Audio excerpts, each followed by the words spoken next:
আজকে আলোচনার বিষয় হলো লেনদেন। তাহলে প্রথমে হলো কি লেনদেন। যে সকল ঘটনা ব্যবসায়ের আর্থিক অবস্থার পরিবর্তন ঘটায় তাকে আমরা লেনদেন বলবো। লেনদেনের বৈশিষ্ট্য কি? লেনদেনের বৈশিষ্ট্য হলো অর্থের অঙ্গে পরিমাপযোগ্য হতে হবে, আর্থিক অবস্থার পরিবর্তন ঘটাবে, প্রত্যেকটা লেনদেনের দ্বৈত সত্তা থাকবে, লেনদেন স্বয়ংসম্পূর্ণ স্বতন্ত্র হবে, লেনদেন দৃশ্যমান হতে পারে, অদৃশ্যমান হতে পারে। লেনদেন হলো বিগত দিনের লেনদেন যেটা আছে সেটা হলো ঐতিহাসিক ঘটনা, হিসাব সমীকরণ, এটা প্রভাব বিস্তার করবে, ব্যবসার সাথে সম্পর্কিত। এগুলো হলো লেনদেনের বৈশিষ্ট্য। এরপরে আমরা দেখব লেনদেন কিনা, এটা গুরুত্বপূর্ণ বিষয়। লেনদেন চিহ্নিতকরণ বা একটা ঘটনা সেটা লেনদেন কিনা সেটা আমরা কিভাবে বুঝবো? এটা বোঝার ক্ষেত্রে খুব সহজ সূত্র হলো এটা, যে আমরা তিনটা জিনিস দেখব। একটা হলো কি ঘটনার ক্ষেত্রে আমরা লেনদেন হতে হলে তিনটা জিনিস হতে হবে। একটা অর্থের অঙ্গে পরিমাপযোগ্য কিনা, আর্থিক অবস্থার পরিবর্তন করেছে কিনা, আর ব্যবসার সাথে সম্পর্কিত কিনা। প্রত্যেকটা ঘটনাকে আমরা তিনটা প্রশ্ন করব।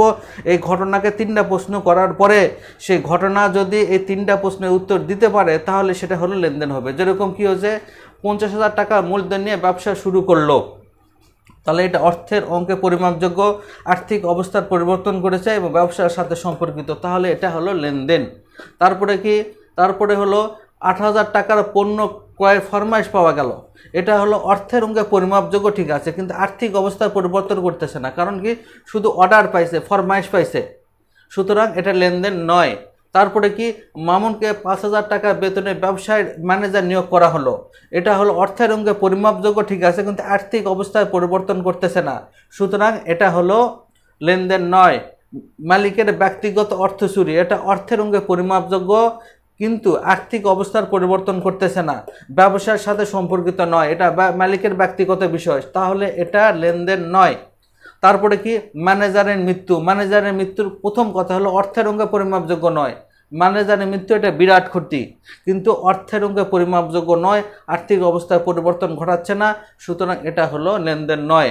মালিকের ছেলের মোটর সাইকেল ক্রয় 1 লাখ টাকা, অর্থের অঙ্গে পরিমাপযোগ্য, ঠিক আছে, কিন্তু ব্যবসার সাথে সম্পর্কিত নয়, এটা মালিকের ব্যক্তিগত জিনিস, সুতরাং এটা লেনদেন নয়। তো বন্ধুরা, আজকে এই পর্যন্ত। আল্লাহ হাফেজ। আজকে আলোচনার বিষয় হলো লেনদেন। আজকে ক্লাস হলো দ্বিতীয় ক্লাস। আজকে হলো হিসাব সমীকরণ। হিসাব সমীকরণের সূত্র কি? A = L + OE। এতে হলো অ্যাসেট, অ্যাসেট মানে হলো সম্পদ, এলতে লিয়াবিলিটিস মানে দায়, ও ইতে ওনার্স ইকুইটি মানে মালিকানা শর্ত। আবার কি? ওনার্স ইকুইটি যদি এখানে যোগ করা হয় তাহলে ওরা ইকুইটির সূত্র হলো C - D + R - E। এটা পাঠ্য বইয়ে এটা লেখা আছে, আর আমরা সহজভাবে লেখার জন্য লিখবো হলো C + R - E - D। এটা মনে থাকার জন্য সহজ সূত্র হলো CR - ED। CR - ED, CR মানে C + R - E - ED, এটা সংক্ষেপে। তাহলে এটা যদি করা হয় তাহলে ইকুয়েশন হচ্ছে কি? ইকুয়েশন হচ্ছে A = L + C + R - E - D।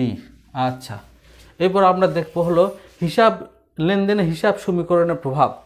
আমরা একেবারে ছক করে এর প্রভাবটা দেখব। একের ক কি? নগদে 5,000 টাকা নিয়ে ব্যবসা শুরু করা হলো, তাহলে নগদে 5,000 টাকা নিয়ে ব্যবসা শুরু করো, নগদে 5,000 মানে নগদে 5,000 বাড়লো।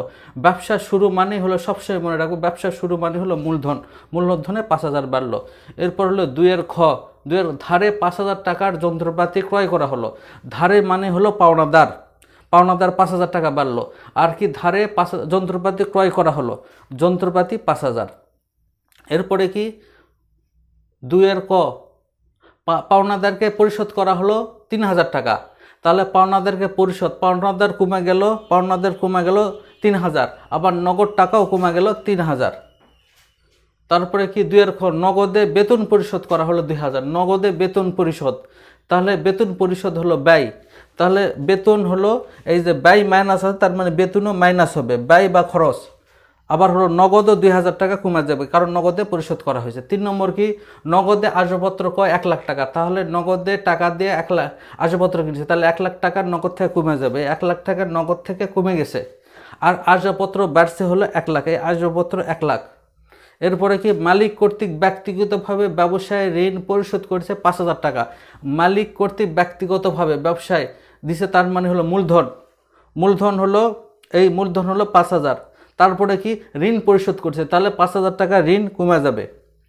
এরপর শেষেরটা হলো কি 5 নম্বর, বাকিতে পণ্য ক্রয় 7,000 টাকা। বাকিতে পণ্য ক্রয় মানে হলো পাওনাদার, এই পাওনাদার 7,000 বাড়বে।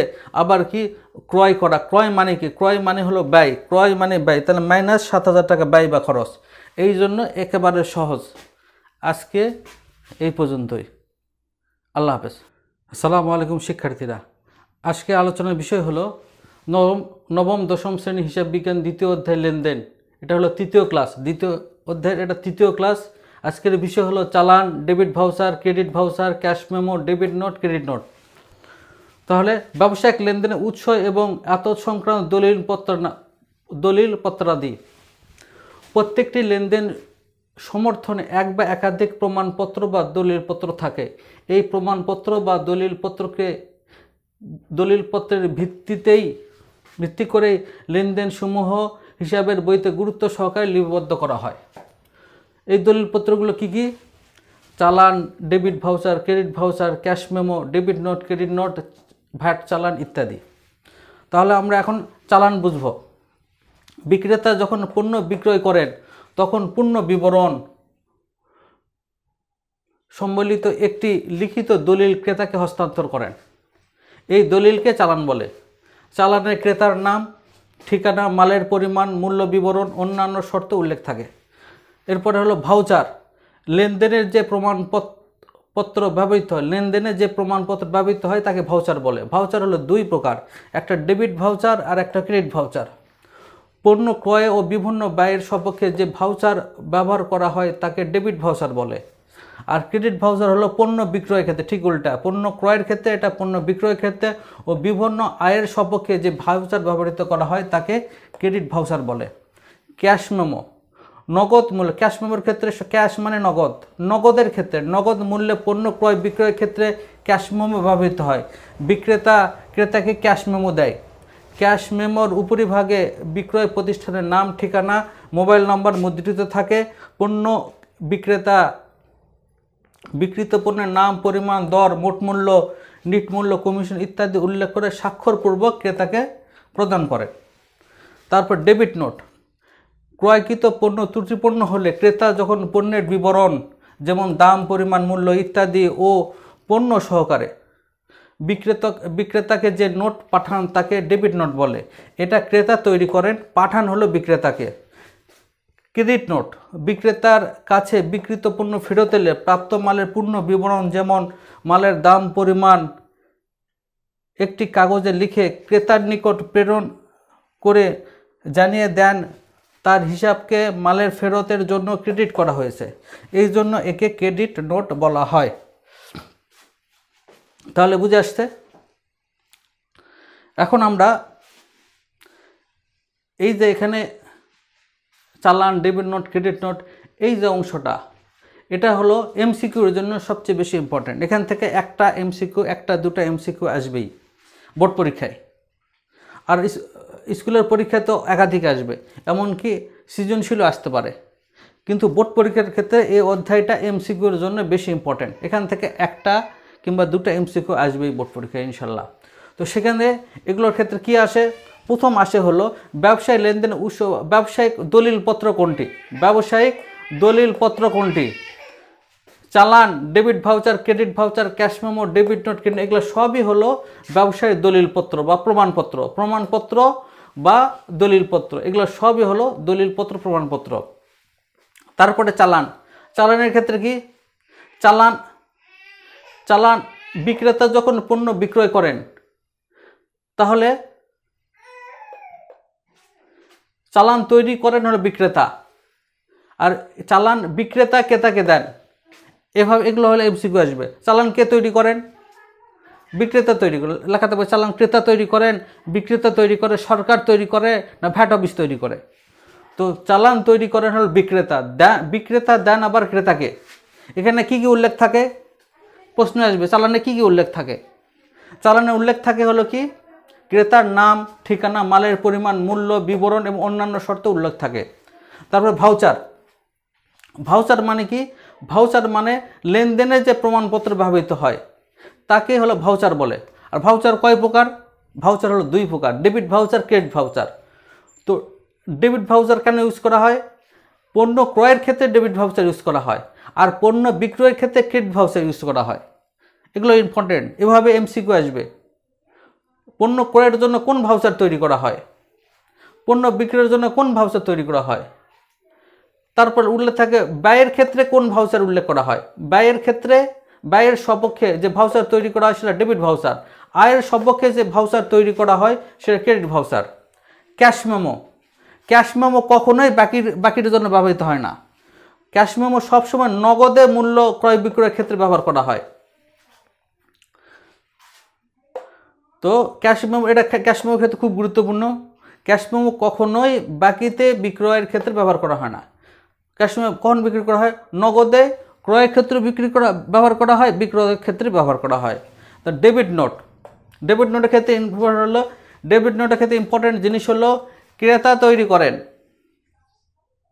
আর ক্রেডিট নোটের ক্ষেত্রে ইম্পর্টেন্ট হলো বিক্রেতা তৈরি করেন। তারপরে ডেবিট নোট কী কারণে তৈরি হয়? ক্রয়কৃত পণ্য ত্রুটিপূর্ণ হলে ক্রেতা যখন বিক্রেতাকে টাকা পাঠান তখন সেই কারণে ডেবিট নোট কেন তৈরি হয়?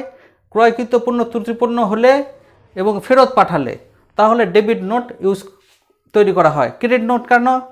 ক্রেডিট নোট সবসময় মনে রাখবে, ক্রেডিট নোট বিক্রেতা তৈরি করেন। ক্রেডিট নোটের ক্ষেত্রে ইম্পর্টেন্ট জিনিস হল ক্রেডিট নোট, ডেবিট নোট ক্রেতা তৈরি করেন, আর ক্রেডিট নোট বিক্রেতা তৈরি করেন। বিক্রেতা তৈরি করে ক্রেতার নিকট পাঠায়।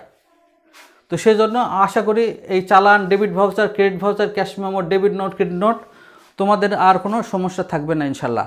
আর যদি কোনো কিছু বুঝতে তোমাদের সমস্যা হয় অবশ্যই কমেন্টে জানাবা, আমি অবশ্যই উত্তর দেবো ইনশাল্লাহ। তোমরা সবাই ভালো থাকো, আল্লাহ হাফেজ।